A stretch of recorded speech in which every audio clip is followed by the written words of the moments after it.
So, in case any of you hear Bluey in the background of this podcast, it's the middle of the day. I never record in the middle of the day because it's just not a good time to do it. But my kid is watching Bluey in the background, and well, when you're a man like me, Bluey is how you babysit your children.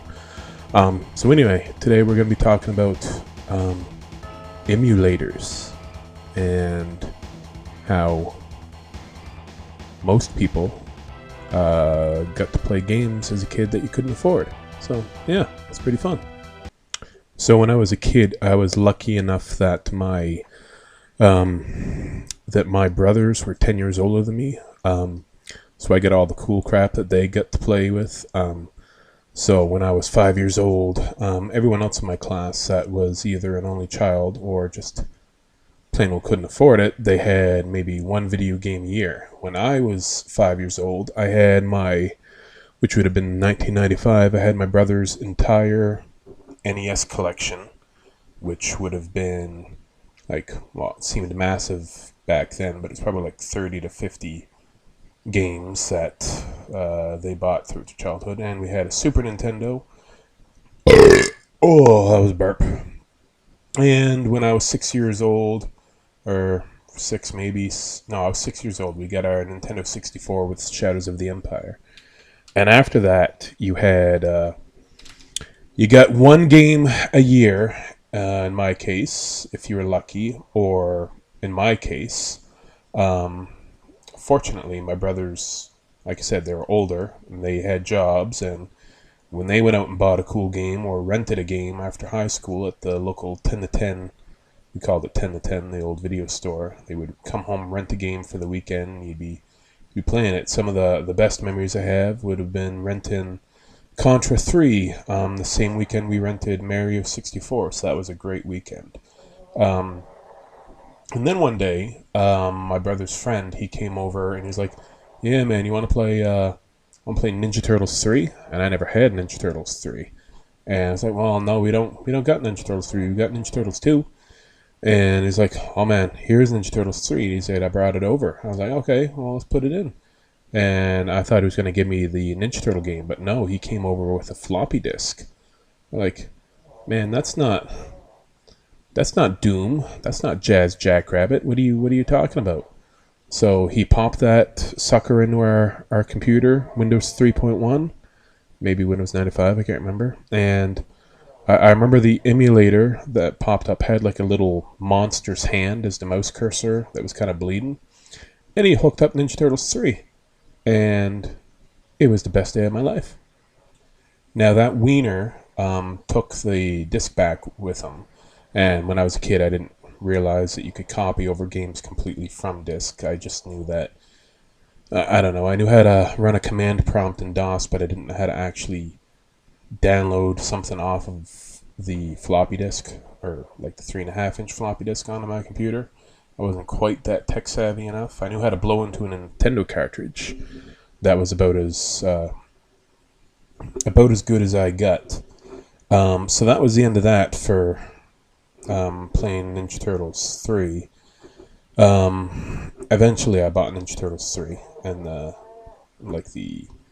Cowabunga collection. But I was 5 years old then, and that was the last I ever saw of emulation.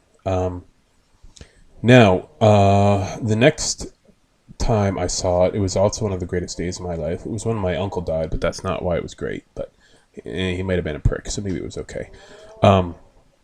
After the funeral, we went to my cousin's house, and he was like, hey man, you ever hear of Chrono Trigger? Like, no, I've never heard of Chrono Trigger.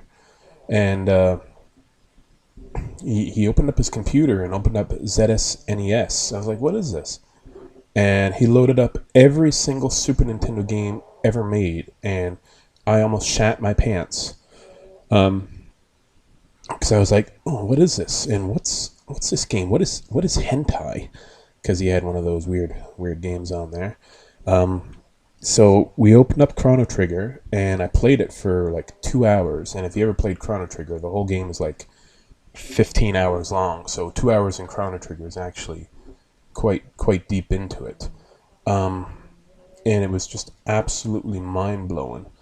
Um, Another game I wanted to play right away was Final Fantasy 3, because I remember renting it when I was a kid, and it was one of my favorite games ever. I played the ghost ship section over and over again because I was obsessed with being able to talk to ghosts in that game and get them to play on your party. Because I played Final Fantasy 2 or 4, if you want to get all nerdy or whatever, um, and it was just absolutely incredible that I could just load it up on my computer, use my crappy little Maxis gamepad, like really really crappy. Like it made the controller that they used on that submarine that imploded look like a pro controller.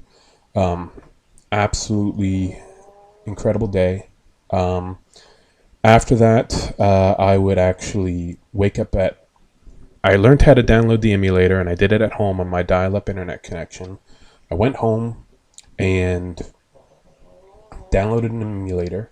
Um, I got up at 5 o'clock every morning before school just so I could play the new games that I could find on a website called OneMinuteLeft.com. It had all the ROMs you could think of on there. Um, at that point, I got to play all the games that I never had growing up. So I was like, oh, they made a Donkey Kong 3, and downloaded that. And that was the one game my sister would actually play over and over again. And she actually got pretty good at it, which is pretty good, pretty impressive for a girl. Um, yeah, I guess women can't play games. I don't know. Um, yeah, actually, very very good. Um, and then I discovered that you could download Game Boy Advance games and ROMs, which is even more amazing because at that point they were brand new. So I could play my Game Boy Advance games for games that were just coming out, like uh, Super Mario or Mario and Luigi Superstar Saga, whatever, come out. I'm like, oh, I want to play that. And I'm like, you can play that on an emulator. So yeah, absolutely incredible. Nowadays, getting an emulator is even more easy. You can put it on your phone. I have an Analog Pocket, which is my go-to handheld emulator.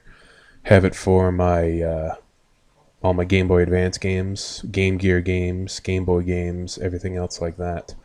Um, definitely, definitely worth $250. Don't tell my wife that I spent on it. Um, and the shipping was like $100, and it cost me like $350. Um, yeah, and I remember one time in high school, there was a guy named Dub. He downloaded Donkey Kong Country onto an emulator, and he would play it with keyboard controls during history class when we would have to go into the computer lab. And it's funny, we were all working on a project, and he was just playing Donkey Kong Country on the computer lab computer, and every once in a while you'd hear the keyboard slam down on the desk, and he'd be like, "Dang it!" And I'd be like those stupid alligators kicking his butt. And yeah, we actually did that quite a bit in our computer lab. One time, one homeboy actually brought in his PC controller, like a high end controller, and he brought it in. And he brought it into the trade school that I was at when I was in college. This guy's like, he was like 38 years old. He reminded me of like Buster from Arrested Development. He brought it in, hooked it up to the computer, and was playing it in the background of class when he was supposed to be doing some plumbing work. So yeah, he ended up not becoming a plumber. Well, then again, neither did I. So there you go. Anyways, I don't know if I should keep doing game episodes or not. To the two people that do watch this, actually, yeah, three people. Oh man, my numbers are going up. Comment on it. Let me know if you want me to do another gaming episode, or if you want me to go just stop doing the podcast altogether. Yeah, just leave me a comment. Let me know. Thanks.